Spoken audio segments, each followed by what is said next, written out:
Hello, everybody. Hope everybody's having a great day. Today, we're going to talk about Netflix's new show, Shadow and Bone. It's a takes a little bit of a new take on your sword and sorcery type of show.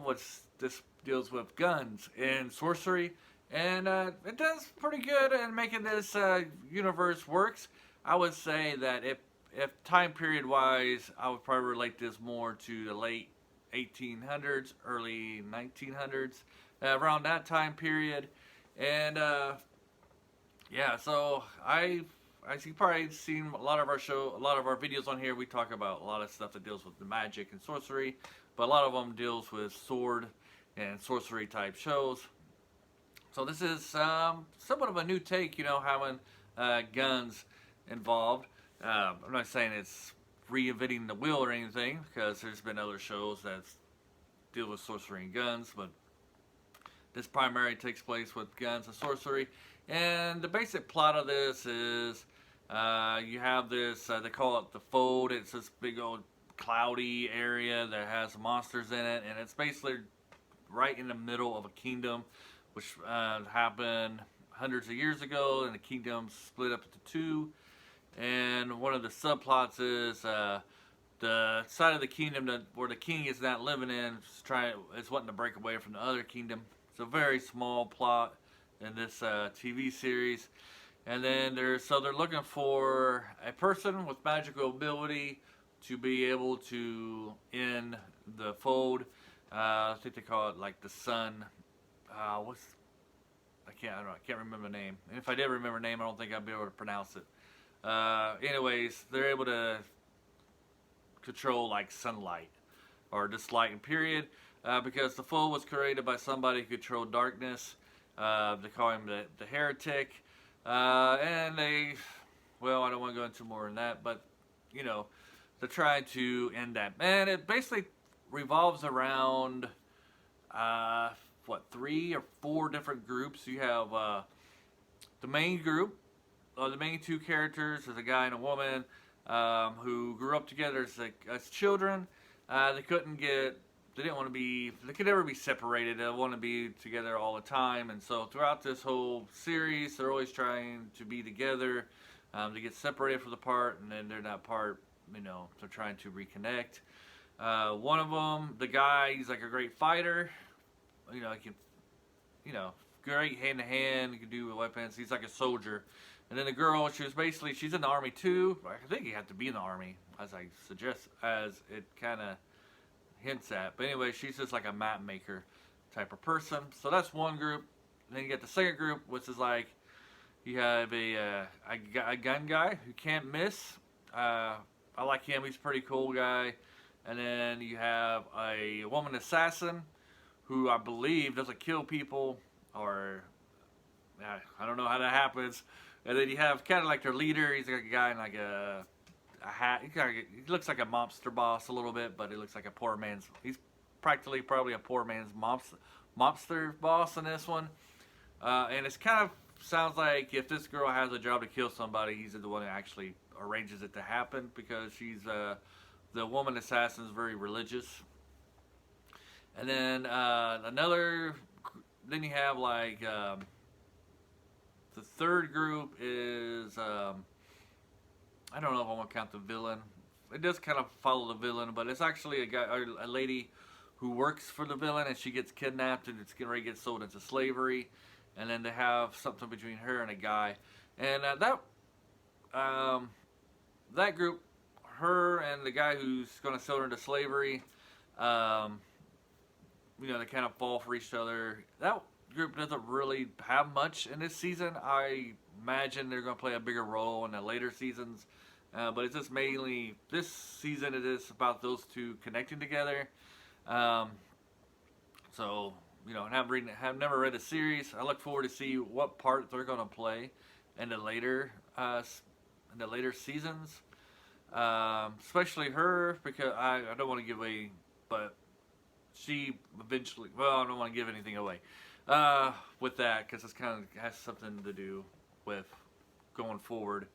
So this is your typical fantasy type movie where you have a person who don't know that they're special, and they turn out to be special and powerful kind of thing. I mean, I don't know. That just every seems like that's every trope these days. I know. I know. I'm just saying it's a trope. I'm not saying the series is bad. I liked it. I like the series. It does have its things that I dislike. More fantasy, more you watch it, the more like, man, can't you guys do something a little bit better with the story and stuff like that? Then let her friend. I don't think they're not friends for benefits, but you can tell that they have attraction for each other. It maybe become something more like a brotherly thing later on, but because they don't.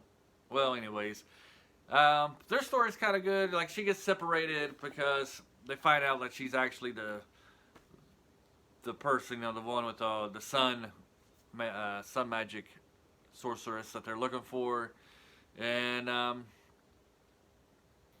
so it turns out very good. This thing turned out to be a very good review right now. But what's this done with the plot? This has very good action sequences.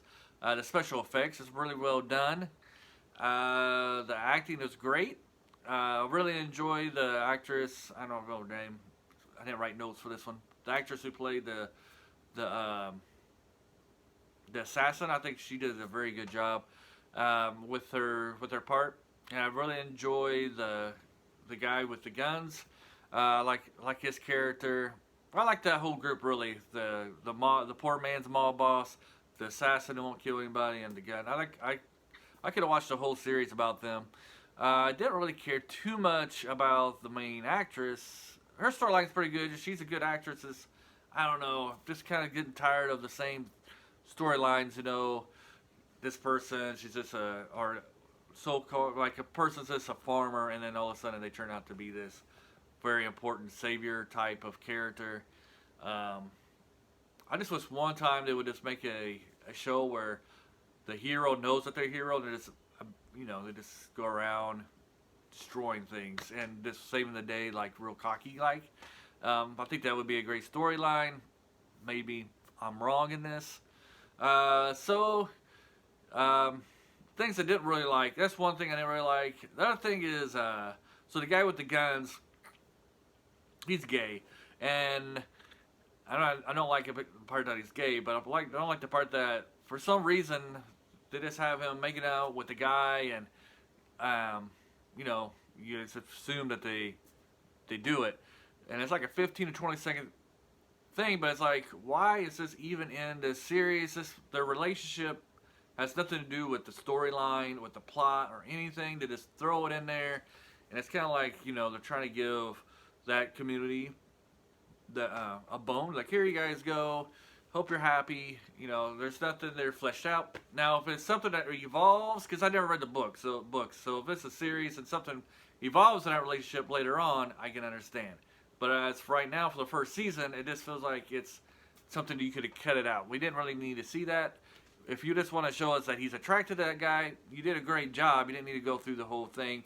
And it also doesn't really do well for the character, because at this time, he's supposed to do something important, but he gets sidetracked and does that instead, which kind of, anyways.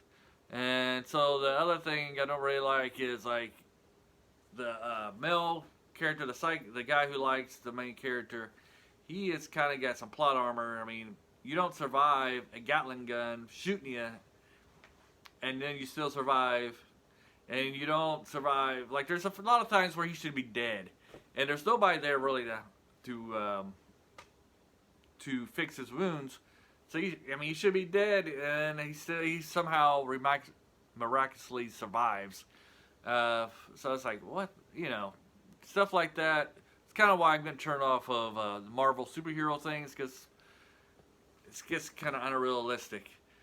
And so I think this is a great series. I think you guys will love it a lot. And so just check it out. You'll have fun watching it, and I am looking forward to season 2. So have a great day. Bye.